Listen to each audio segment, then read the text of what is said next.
Have you ever watched something on the internet and thought, something about this just ain't right? That's exactly how thousands of people felt on a Tuesday night in November when a video popped up in their feeds.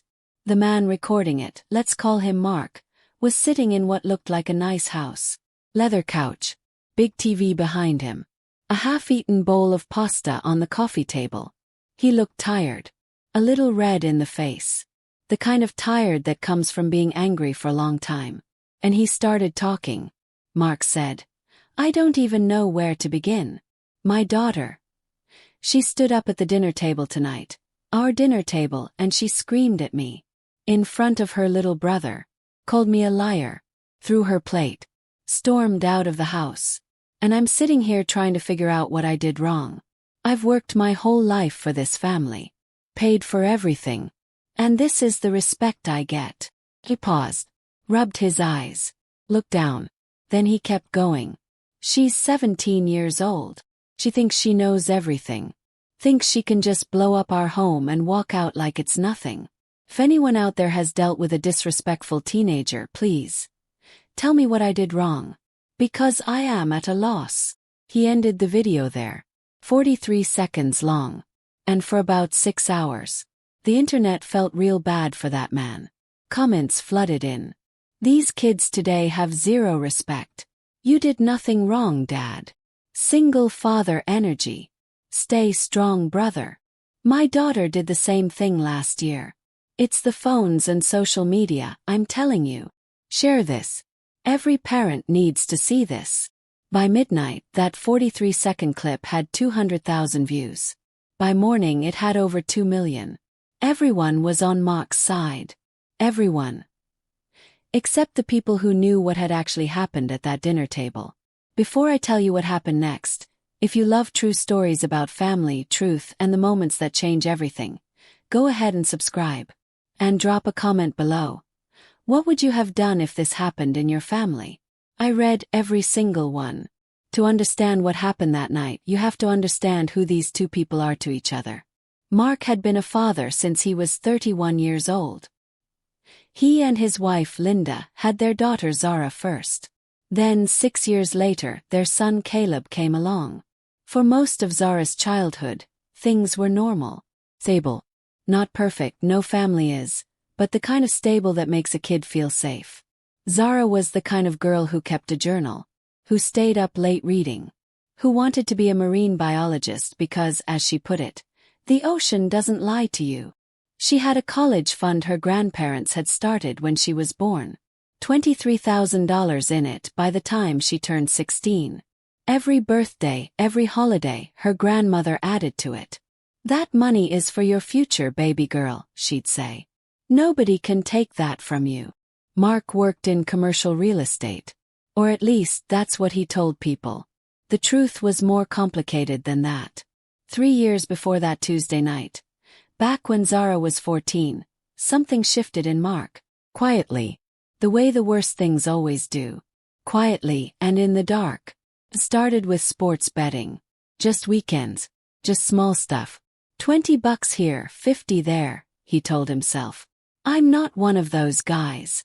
I know when to stop. But those of you who've lived near addiction, whether yours or someone you love, you already know how that sentence ends. You never know when to stop. That's the whole point. By the time Zara was 15, Mark was gambling online every night. Not just sports, poker rooms, casino apps. He'd created 4 separate accounts across different platforms so nobody could track the total picture. He won sometimes. Big wins. And those wins, oh, those wins, they were like oxygen. They made him feel smart again. Lucky. Like maybe God had a plan for him after all. But the losses piled higher. He drained the joint savings account first. Told Linda it had gone toward a business investment that was about to pay off. Linda believed him. She'd always believed him. That's what 20 years of marriage does to a person. It builds a trust so deep that even when the ground starts to shake, you think it's just the weather. Then he found the college account. That fund, that $23,000. It didn't belong to Mark. It wasn't his to touch. Every dollar in it had been placed there by grandparents who scraped and saved. by relatives who wrote checks for birthdays instead of buying gifts, because they wanted that little girl to have a future that no one could take away from her. Mark knew all of that. He did it anyway. Over 18 months, he transferred the money out in small chunks. 1,000 here, 1,500 there. He told himself every single time that he'd put it back, that he was just borrowing it. That one good week at the poker tables would fix everything. By the time Zara turned 17, the account had $642 in it. $642. And Mark had told no one. Zara found out by accident. The way most terrible truths come out, not through confrontation, but through a quiet Tuesday afternoon when nobody expected anything to go wrong. She was on her laptop working on her college application essays. Her dream school was UC San Diego, marine biology program right on the coast. She toured it twice. Had a poster of the Scripps Institution of Oceanography above her desk. She wanted it so bad she could taste the salt water. Her grandmother had called that afternoon to ask about the application process, whether Zara had checked on the college fund, whether there was enough. She said, "I just want to make sure it's all still there, sweetheart. You check on it and let Grandma know." Zara had the login credentials. Had always had them. It was technically her account, just in her father's name until she turned 18. She logged in. She sat there staring at the screen for a long time. $642. She refreshed the page. Thought it had to be a mistake. An error. Maybe the bank was updating things. She scrolled through the transaction history. Every withdrawal had her father's name on it. Zara didn't cry. Not right away. She told a friend later that the first thing she felt wasn't even sadness. It was confusion. Because she kept thinking, there must be a reason. He must have had a reason. Maybe there was an emergency. Maybe Mom needed something. Maybe she just didn't understand adult finances. So she sat on her bedroom floor and she tried to give her father every benefit of the doubt a 17-year-old girl could summon. She went through every excuse she could imagine. And then she started Googling. She found the gambling sites. She found the accounts. 2 of them had her father's email attached to public betting forums where users bragged about wins. She found a forum post from 8 months ago where a user with her father's username had written, "Hit a rough patch this month. Anyone else chasing losses? It feels like the walls are closing in." She sat with all of that for 3 hours. Then she went downstairs for dinner. Mark had made pasta. Caleb was talking about something that happened at school. Linda was asking about homework. Normal. Completely, heartbreakingly normal. And Zara sat down, looked at her father across the table and said, "I checked the college account today." The table went quiet. Mark set down his fork. His jaw tightened. And he said, very calmly, very carefully, "We can talk about that later, Zara." She said, "Where did the money go, Dad?" He said, "I said later." And she said, "No, I want to know now." In front of Mom. "Where did $22,000 go?" Linda froze. Caleb looked up from his plate, not understanding, but knowing enough to go very, very still. Mark stood up and said, "You don't understand adult finances and you need to lower your voice in this house." And that sentence right there was the match. Because Zara had spent 3 hours being calm. 3 hours trying to give him the benefit of the doubt. 3 hours telling herself there had to be an explanation. And he met her with, "You don't understand adult finances." She stood up. And she said, "You gambled it. You found Grandma's college fund and you gambled every single dollar of it away. And you've been lying to this family for 3 years, and I found your accounts online and I found your posts and you are a liar. You are a liar, Dad. That money was mine." She didn't throw her plate. She didn't scream. She said it the way you say something when the grief and the anger and the love are all fighting each other at once. Low and shaking and absolutely certain. Then she walked out of the house. And Mark, instead of going after her, picked up his phone. And he filmed a video about his disrespectful daughter. Zara slept at her best friend Maya's house that night. She barely slept at all. Her mom had texted her, "Are you safe?" And Zara had answered yes. That was it. She wasn't ready to talk to her mother yet. Wasn't ready to know how much her mom knew or didn't know, or had chosen not to see. But she was on her phone. And she saw her father's video. She watched it twice. Comments. She read the comments. Hundreds of them. Thousands. All these strangers calling her disrespectful. Calling her a spoiled teenager. Saying her dad was a good man who deserved better. She put the phone face down on Maya's bed.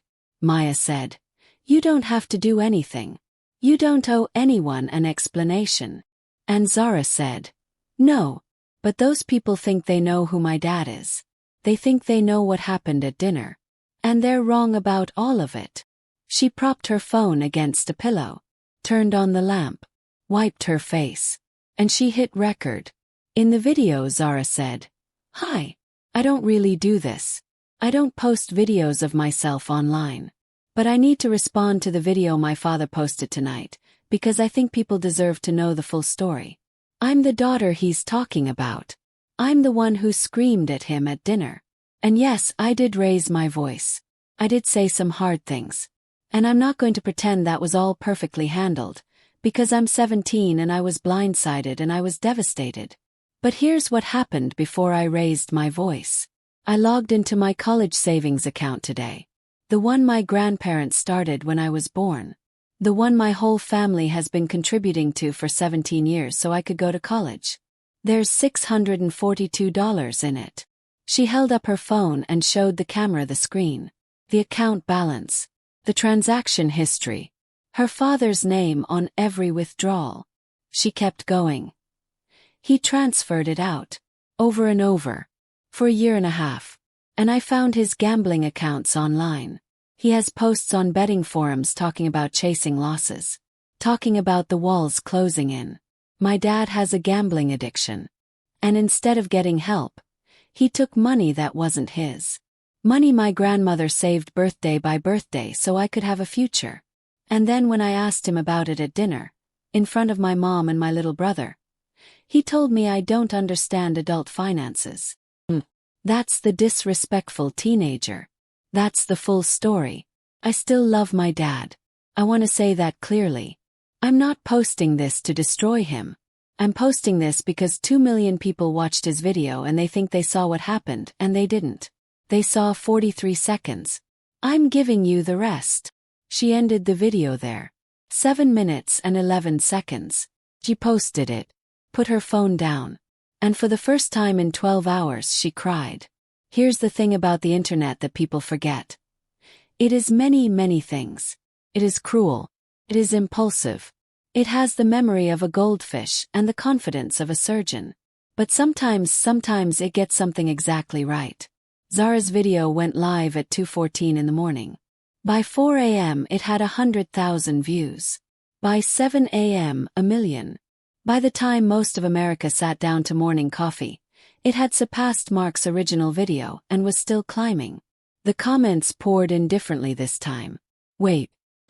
I need a moment. He gambled her college fund. I commented on the dad's video last night saying he was a good man. I am deleting that comment and I am sorry. The way she said, "I still love my dad," while showing us the proof. She is stronger than I will ever be. Zara, if you see this, we see you. We believe you. This is the saddest thing I've watched all year. That little girl deserved better. The comments on Mark's original video flipped overnight. Completely. The people who'd called Zara disrespectful were now leaving responses on their own comments, editing them, deleting them, or just leaving them up and accepting the shame. By noon, the story had been picked up by 3 major news outlets. Viral family drama exposes alleged gambling addiction, read one headline. Another. Daughter goes viral after exposing father's secret, and the receipts are devastating. Podcasters were talking about it. Reddit threads were analyzing the transaction records Zara had posted. Financial counselors were being tagged. Addiction specialists were leaving thoughtful comment threads. It had become bigger than just one family.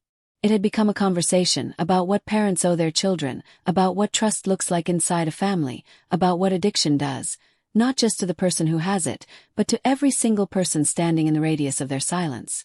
And through all of it, the noise, the takes, the think pieces, the viral clips, Mark was nowhere. 36 hours of silence. Then he went live. He didn't announce it. Didn't build up to it. He just appeared. Live stream. Late afternoon on a Thursday. He was in the same living room as before. Same leather couch. But the pasta was gone, and so was the redness in his face. He just looked tired now. Fully tired. The kind of tired that lives behind your eyes. About 4,000 people were watching within the first 2 minutes. By the time he started talking, it was closer to 12,000. Mark said, "I'm not doing this to get my side out. I don't have a side. Everything my daughter said is true. Every word of it." He paused. His voice was already cracking and he'd only said 2 sentences. He kept going. "I have a gambling addiction. I've had it for 3 years and I didn't tell anyone because I kept believing I could fix it myself. I kept thinking one good week, one good run, and I'd put it all back and no one would ever have to know. That's what addiction does. Tells you you're handling it. Right up until the moment everything falls apart. I didn't handle it. I stole from my daughter. I want to be clear about that word. I stole. It was her money. Her grandmother's love, dollar by dollar. And I used it to feed something I was too ashamed to admit I couldn't control." He was openly crying now. Not the kind of crying that performs itself for cameras. The ugly, collapsing kind. Linda, my wife, she didn't know. She found out when Zara did. I watched her face at that dinner table and I don't have words for that. That look. I hope none of you ever see someone look at you the way she looked at me. And Caleb, he's 11. He doesn't fully understand what happened. And I have to figure out how to be his father now, knowing what kind of man he watched at that dinner table. But the person I most need to talk to, the person I owe everything to, is Zara. He paused for a long moment. Then he said, "Zara, if you're watching this, and I think you might be, I am not going to ask you to forgive me tonight. You don't owe me that. You don't owe me anything. What I owe you is the truth, which you already went and found yourself because I was too much of a coward to give it to you. What I owe you is help. Real help. I checked into a program today. A gambling addiction treatment program. It's real, it's structured, and it's the first honest thing I've done in 3 years. And what I owe you, more than any program, more than any promise, is an apology that is not about me. So here it is. I'm sorry, Zara. I'm sorry I took something that was yours. I'm sorry I lied to your mother and to you. I'm sorry I made you have to be the brave one. I'm sorry I posted that video like a victim when the only victim in our house that night was you. Love you. And I understand completely if you need time. Or space. Or if you never want to talk to me again. I'll be working on becoming someone worthy of your forgiveness. Not because I expect it, but because you deserve a father who tries." He sat there. 12, 13, 14,000 people watching. The chat had gone almost completely silent. Normally live streams are chaos. People talking over each other, jokes, trolls. But the chat was just still. One comment, scrolling slowly upward. "Zara, wherever you are, please come downstairs." Upstairs in her bedroom, Zara was watching. She'd gotten home that morning, just to get her things, she thought. Just to feel like she had some control over something. But she'd stayed. She wasn't sure why. Maybe because her little brother was home and she didn't want him to feel like the whole family had shattered. Maybe because some part of her had been waiting. She watched the whole live stream from her laptop. She heard her father say her name. She heard him say, "I stole." She heard him say, "I'm sorry I made you have to be the brave one." That was the line that got her. Right there. Because she had been the brave one. She'd always been the brave one. Even that night at dinner. Even when everyone in the comment sections thought she was just a disrespectful teenager. She had been trying to be brave enough to say the thing her father couldn't. She closed the laptop. She sat for a minute. Then she got up. She walked down the hall, past Caleb's room where he was playing video games, down the stairs. Mark heard her before he saw her. The creaking of the third stair. The one that's always creaked. The one she'd learned to skip when she was small and didn't want to wake anyone up. He looked up at the doorway. She stood there for a moment. 17 years old. Tired eyes. No speech prepared. She walked over to the couch and she sat down next to him. And she put her head on his shoulder. That was it. That's all she did. 14,000 people watched. The chat froze. And then slowly it filled. I'm crying at my desk. Oh no. No. I'm not okay. She's still his daughter. After everything. She's still his daughter. This is what love looks like when it's hard. I needed to see this today. Mark put his arm around her. He didn't speak. Neither did she. The live stream ran for another 40 seconds before he quietly ended it. The clip of those 40 seconds went everywhere.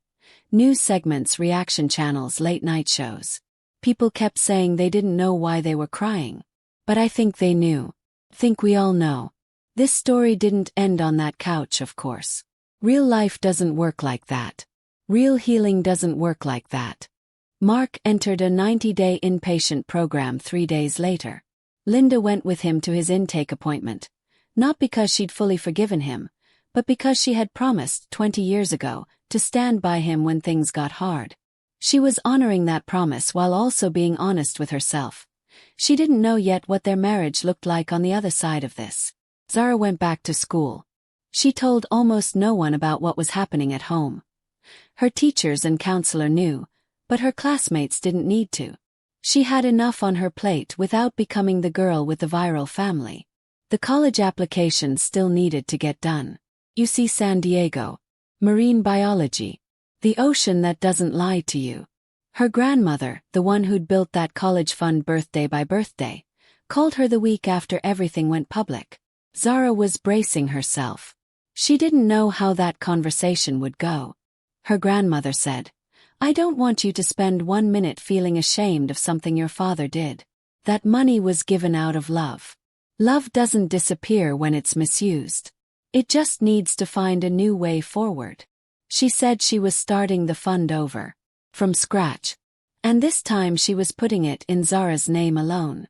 Some of you might be wondering about the internet. About whether the attention and the viral moment and all those strangers watching made things better or worse.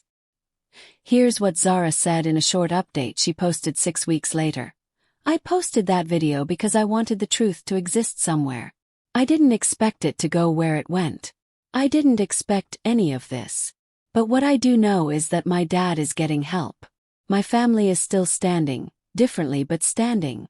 And if even one person watched this and recognized something in their own family, their own silence, their own secret, and it moved them toward a conversation they needed to have, then I'm at peace with all the chaos that came with it. Mark completed his program. He's in ongoing therapy and attends Gamblers Anonymous 3 times a week. He and Linda are in couples counseling. He has not asked Zara for forgiveness again. His therapist told him, let your actions do that work. Give her time. Don't make her responsible for your healing. So he's doing exactly that. He's just trying. Quietly. Day by day. And Zara got into UC San Diego. Early decision. Full merit scholarship that she'd earned before any of this happened. The financial aid office also connected her with an emergency hardship grant for students in financial disruption. She's going to study the ocean. She's going to be just fine. I've been thinking about this story for a long time since I first came across it. Because it would be easy to make it simple. Easy to say. Father was the villain, daughter was the hero, the internet did its job, the end. But real life is so much more tangled than that. Mark wasn't a monster. He was a man who got lost inside something he didn't know how to name, and instead of reaching out a hand and saying, I'm drowning, he grabbed the nearest thing that would keep him afloat. Even if that thing belonged to his daughter. That is what addiction does. It doesn't care who gets hurt. It doesn't make exceptions for the people you love most. Just takes. And Zara, that girl did something that most adults I know couldn't do. She held 2 things at once. She held the truth. All of it, every devastating piece, and she held the love. She didn't let the truth kill the love. She let them exist beside each other in her chest, even when it hurt. That's not weakness. That's not letting someone off the hook. That's just the hardest and most human kind of courage there is. And Linda, who discovered in one terrible dinner that her husband of 20 years had been living a double life. Linda is still figuring out what she's doing. Some days she's angry in a way that surprises her. Some days she just wants her family back the way it was before. But she told her therapist something worth sitting with.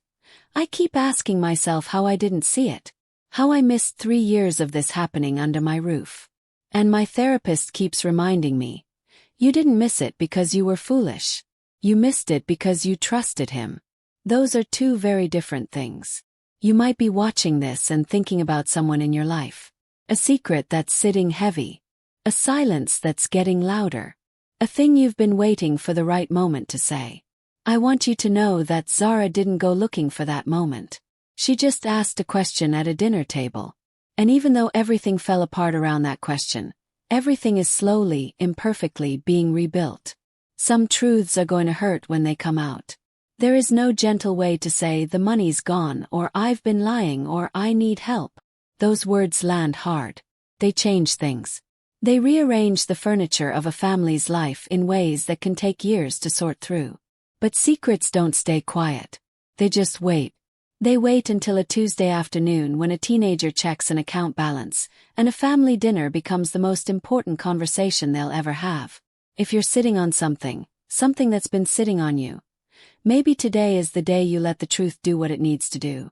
Some truths don't destroy families. They rebuild them. Thank you so much for spending this time with me and this story today. If it moved you, if it made you feel something you needed to feel, please share it with someone who might need it too. That's how these stories travel. Not through algorithms. Through people. If you're new here, subscribe. Every week I bring you stories like this. Real, human, complicated, and always searching for the truth underneath. Drop a comment below and tell me. What part of this story hit you the hardest? Was it Zara's video? Mark's live stream? Her grandmother saying, "Love finds a new way forward"? I want to know. And if this story made you think of someone, reach out to them. Today. Don't wait for a dinner table moment. I'll see you in the next one. Take good care of yourselves and each other. And also do not forget to subscribe Sour Revenge Stories for more crazy content.